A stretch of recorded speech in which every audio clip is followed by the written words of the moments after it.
How many here are participants in extreme sport? Let's see your hands. All right. Well, I want to do what you do, but I don't want to do what you do. I don't want to jump out of a plane. I don't want to ski down a hill. I don't want to take that risk. I'm really a coward. I'm not brave. I don't like to have my fingernails cut, but I still want to be involved in extreme sport, but not to the point of extreme clothes boarding, where you take your clothes and an ironing board on top of a cliff, and you iron your clothes. I'm not into that. I'm not into training rodents to do a cheese snatch, but what I am into is ice fishing. I think that can be our next extreme sport, and here's why.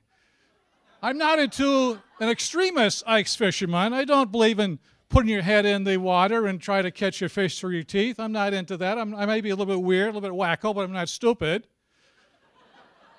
But I think ice fishing has all the ingredients for an extreme sport. Number one is endurance. When you sit in front of a hole for 7, 8, 9, 10 hours, that takes a lot of endurance. Watching that bobber, watching that little rod. Notice the tomatoes there. I'll talk about those later. They're very important for extreme ice fishing, right? Ice fishing also requires certain gear. Now, you have some ice fishermen that like to dress up, be very sophisticated. I'm not one of those guys. I'm more of the dress for the weather sort of person, like I am here pictured on Red Lake. That was taken on Red Lake about a month ago. I'm in my ice fishing gear. I'm dressed for the weather. You have to have certain equipment for extreme ice fishing, and I think I have it. You also need a little technology. The Vexlar will help you identify when the fish will bite on your bait, and some ice fisher houses, have a bank of computers that will actually lure your fish to the hole. Well, I don't have those either, but just to want you to know that we do have those specialized equipment. My fish house is very nice. It has a nice dining area. You see here, we're eating spaghetti. Spaghetti has tomatoes, right?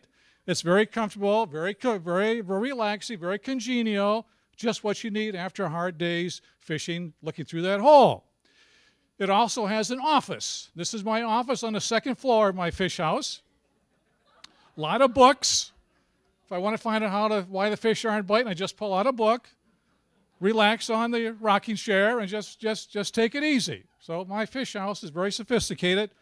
One of the questions that people ask is, John, what about toilets? What do you do for toilet? Well, here we have, this is my cleaning lady demonstrating. We have hole number 1, and then we have hole number 2. See? Now, we keep this room isolated. We don't go in there very much, but we do have toilets in a good fish house, right? So we have that equipment also for extreme ice fishing. Here is a picture of the exterior view of my fish house, taken from the top of Buena Vista. So it actually is much larger than what you see here. It has 2 stories, but it's all I need for, it's not really elaborate, but it's exactly what I need for my fish house. One of the things about being an extreme fisherman is that you have to look rugged.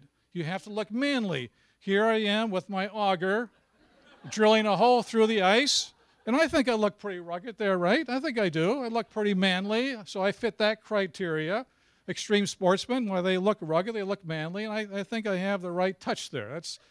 And also it takes endurance. Now, when you catch that many fish like I did in one morning on fishing in Lake Julia, it takes a lot of endurance, a lot of stamina. Now, Lake Julia is on the Continental Divide. That means we're exempt from all fishing laws on the Continental Divide.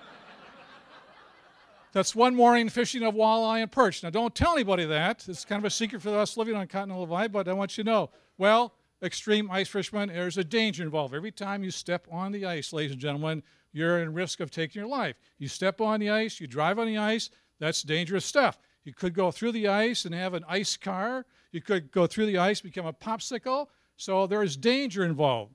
There's also danger of animals. Now, these are called ice whales. Lake whales. This was taken on Lake Bemidji about a month ago. I took that picture. That individual was never seen again. Lake whales come through the crevices of the ice, and they will snatch any person that is nearby. Be very careful of those. This is a ice wolf, and was chasing me on the ice. Luckily, it was near my fish house, and I ran into my fish house and got away. Now, they hibernate during the summertime and come through the holes in the ice during the winter. So if you drill a hole in the ice, be careful of those ice wolves. Now this, I was very lucky. I got to my fish house in time, and it looked in, but thank God I had my tomatoes with me, because ice wolves do not like tomatoes. They're scared of the tomatoes. They do not like the smell. They do not like the taste. So if you want to get into ice fishing, extreme sport, you have to have your tomatoes with you. Some people think you can rehabilitate an ice pup, but you can ice wolf, but you cannot. I mean, just look at the eyes in this pup here. Very ferocious, ready to jump at you any minute. You cannot, so I would not advocate trying to rehabilitate an ice wolf pup. You just never know what you're going to get into.